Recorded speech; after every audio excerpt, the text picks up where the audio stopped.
So, und wie ist es dort oben? Da oben sieht es crazy aus. Ja, geniessen du dort oben nur noch ein bisschen bei uns und dann seicht es wieder ununterbrochen. Wie könnte es auch anders sein, gell? Also, dann nimmst du jetzt noch ein paar Proben und dann ab damit ins Labor, hä? Alles klar verstanden.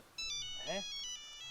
Ja, hallo? Ah, prima, habe ich sie schnell erreicht. Grüezi. Nur ganz schnell, ist der grüne Toyota mit der Nummer TG 1765 rein? Ja, wegen? Oh oh, Sie haben vor dem Hydrant parkiert. Das kostet doch 250 Stutz, plus müssten wir den Göppel heute noch abschleppen, hä? Nicht im Ernst, oder? Ich bin gerade auf einer Weltraummission. Eben genau aus dem Grund habe ich doch da schnell den Satellitenknebel genommen, dass man durchkommt. Hey, das glaube ich ja nicht, Mann. René?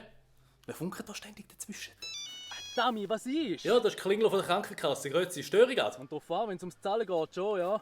Du, in dem Fall ja.